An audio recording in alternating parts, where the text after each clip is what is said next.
اس کے بعد فرعون نے بنی اسرائیل کے بیٹوں کو قتل کرنے کی اور بیٹیوں کو زندہ چھوڑنے کا حکم دے دیا۔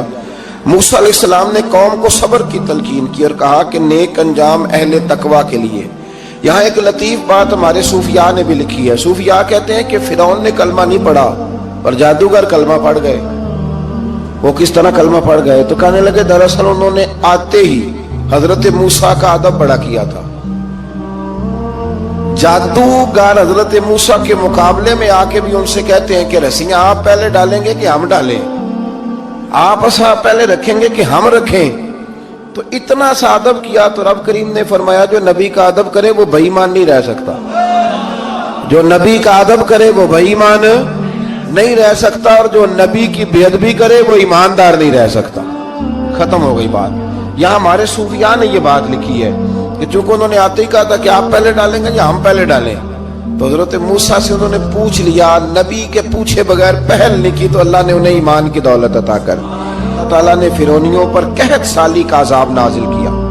فرعونیوں کا طریقہ یہ تھا کہ اچھائی کو اپنا کمال گردانتے تھے، کہتے تھے یہ ہماری طرف سے، اور برائی کو معاذ اللہ بدشگونی کے طور پر موسیٰ علیہ السلام کی طرف منسوب کرتے تھے، کہتے تھے معاذ اللہ آپ کی وجہ سے یہ سارا کچھ ہو رہا ہے۔ ہوتے نا، نہیں کہتے ہیں جب سے میں وہاں گیا ہوں تب سے۔ ہمارے بزرگ ایک لطیفہ بھی سنایا کرتے تھے کہ کسی زمیندار نے نماز پڑھنی شروع کی تھی تو اس کے جانور مرنے شروع ہو گئے۔ اب لوگ سمجھتے ہیں کہ معاذ اللہ شاید یہ کسی بزرگ کے سبب سے ایسا ہے، حالانکہ یہ تو اللہ کی طرف سے آزمائش ہوتی ہے، اس کی حکمتیں ہوتی ہیں۔ اللہ تبارک و تعالیٰ نے ان پر عذاب کیا نازل کیا؟ آیت نمبر 130 اور 143 کا بھی آپ سورہ اعراف کی پڑھیں تو اللہ تعالیٰ نے ان پر ٹڈیوں کا، جموں کا، مینڈکوں کا اور خون کا عذاب نازل کیا۔ یہ کس قسم کا عذاب ہے؟ جمعے پڑ گئیں، ٹڈیاں آ گئیں، یہ اللہ نے عذاب نازل کیا۔ جب وہ عذاب میں مبتلا ہوئے تو موسیٰ علیہ السلام سے کہا کہ آپ اللہ سے دعا کریں کہ ہم سے یہ عذاب ٹل جائے، اگر ایسا ہوا تو ہم ایمان لے آئیں گے، بنی اسرائیل کو بھی آزاد کر دیں گے۔ لیکن موسیٰ علیہ السلام کی دعا کے نتیجے میں جب عذاب ٹل جانے کے بعد فرعونی پھر اپنے وعدے سے پھر گئے۔ بنو قریظہ والوں نے بھی کئی دفعہ حضور سے وعدے کیے پر اپنے وعدوں پر قائم۔ ایک بات آپ سے یہاں روک کے عرض کر دوں، ہم بھی کئی دفعہ کہتے ہیں ذرا بریک کبھی گاڑی کی نہیں نہ لگتی تو ہم ارادہ کرتے ہیں کہ آج سے ہی نماز شروع کر دینی۔ ذرا طبیعت زیادہ لیل ہوتی ہے تو ارادہ کرتے ہیں نا کہ بھائی آج کے بعد ہم نے نیک، پھر کیا ہوتا ہے؟ شفا ہو گئی تو چھٹی ہو گئی۔ یہ طریقہ درست نہیں، یہ تو کفار کا طریقہ بیان کیا نا قرآن پاک نے۔ یہاں فرمایا جب اللہ تبارک و تعالیٰ نے انہیں نجات دے دی تو اپنے وعدے سے مکر گئے، تو پھر اللہ تبارک و تعالیٰ نے بنی اسرائیل کو سمندر پار کر کے ایسی قوم کے پاس پہنچا دیا جو بتوں کی پرستش کرتی تھی۔ وہ تو بچ گئے لیکن فرعونی سارے دریا کے اندر غرق ہو گئے۔ حضرت موسیٰ علیہ السلام سے کہنے لگے کہ ہمارے لیے بھی ایک خدا بنا دیجئے۔ حضرت موسیٰ علیہ السلام نے فرمایا بت پرستی کرنے والے جاہل ہیں۔ یہ بت پرست قوم کے پاس جب گئے نا بنی اسرائیل والے، بت پوجتے ہوئے دیکھا تو کہنے لگے ہمارے لیے بھی سامنے بنا کے رکھ دو۔ فرمایا یہ تو جاہل ہیں، تم انہیں دیکھ کے اثر قبول کر رہے ہو اور اپنی جاہلیت کے باعث یہ ہلاک ہونے والے بھی ہیں۔ پھر اللہ تعالیٰ نے بنی اسرائیل پر اپنی نعمتوں کا ذکر فرمایا، اور موسیٰ علیہ السلام نے اپنی قوم میں ہارون علیہ السلام کو اپنا جانشین فرمایا اور کوہ طور پر تشریف لے گئے۔ اللہ نے فرمایا وہاں آ جائیں، میں آپ کو تورات عطا کرتا ہوں۔ 40 دن کا یہ عرصہ تھا۔ موسیٰ علیہ السلام نے وہاں پہ جا کے، وہ سارا واقعہ بھی انہی آیات میں ہے کہ حضرت موسیٰ نے عرض کیا تھا کہ رب ارنی، یا اللہ میں تجھے دیکھنا چاہتا ہوں، تو فرمایا لن ترانی، تو نہیں دیکھ سکتا۔ وہ بھی یہاں اللہ نے ذکر فرمایا۔ پھر اللہ تعالیٰ نے اپنی ایک تجلی جب کوہ طور پہ ڈالی تو حضرت موسیٰ علیہ السلام تاب نہ لا سکے اور بے ہوش ہو گئے، اور پہاڑ بھی ریزہ ریزہ ہو گیا۔ اس کا ذکر بھی اللہ نے انہی آیات میں فرمایا۔ آیت نمبر 144 سے 155 تک حضرت موسیٰ علیہ السلام کو رسالت عطا کرنے، کلیم اللہ کا منصب عطا کرنے، تورات عطا کرنے کا ذکر ہے۔ آگے چل کے بتایا کہ جو متکبر لوگ ہیں نا وہ آیات الہیہ سے منہ پھیرتے، اور جو لوگ اللہ کی آیات اور قیامت کو جھٹلاتے ہیں ان کے اعمال باطل ہیں۔ پھر موسیٰ علیہ السلام کے کوہ طور پر قیام کے عرصے میں بنی اسرائیل کے زیورات سے بچڑا بنا کر اسے معبود بنانے کا ذکر ہے۔ ان میں ایک جادوگر تھا سامری، سنا ہے سلالہ میں اس کی قبر ہے۔ حضرت موسیٰ کوہ طور پہ چلے گئے تو اس نے پیچھے سے سونے کا ایک بچڑا بنا لیا، اس میں سونے کی تاریں اس کے منہ میں لگائیں، ہوا چلتی تھی تو بجتی تھی۔ اتنے کمزور عقیدے کی یہ قوم تھی کہ انہوں نے فٹافٹ ماننا شروع کر لیا، فٹافٹ ماننا، کہنے لگے یہ ٹھیک ہے۔ چنانچہ موسیٰ علیہ السلام جب واپس آئے تو قوم پر غصے اور افسوس کا اظہار فرمایا اور کہا میرے پیچھے تم نے ایسا برا کام کیا ہے۔ انہوں نے تورات کی تختیاں بھی زمین پہ ڈالی اور اپنے بھائی ہارون علیہ السلام کا سر پکڑ کے اس سے جواب طلبی کی۔ انہوں نے کہا اے میرے ماں جائے، بڑے خوبصورت لفظ ہے قرآن پاک، اے میرے ماں جائے، اے میرے بھائی، قوم نے مجھے بے بس کر دیا اور قریب تھا کہ یہ مجھے قتل بھی کر دیتے۔ اب آپ مجھ پر سختی کر کے دشمنوں کو ہنسنے کا موقع نہ دیں، کبھی بھی دشمنوں کو اپنے اوپر ہنسنے کا موقع نہ دینا چاہیے۔ پھر آیت نمبر 151 میں موسیٰ علیہ السلام کی دعا اور کلمات استغفار کا ذکر ہے۔ آگے چل کے بتایا کہ غصہ ٹھنڈا ہونے پر موسیٰ علیہ السلام نے تورات کی تختیوں کو اٹھایا جن کی تحریر میں اللہ سے ڈرنے والوں کے لیے ہدایت اور رحمت کی بشارت تھی۔ آیت نمبر 156 سے لے کر 158 تک میں موسیٰ علیہ السلام کی دعا کا ذکر ہے، جس میں انہوں نے اپنی قوم کے لیے اللہ تعالیٰ سے دنیا اور آخرت کی بھلائی مانگی۔ اللہ تعالیٰ نے فرمایا یہ کامل نعمت میں ان لوگوں کو عطا کروں گا جو ایمان کے ساتھ تقوی بھی اختیار کریں گے، یہ انہیں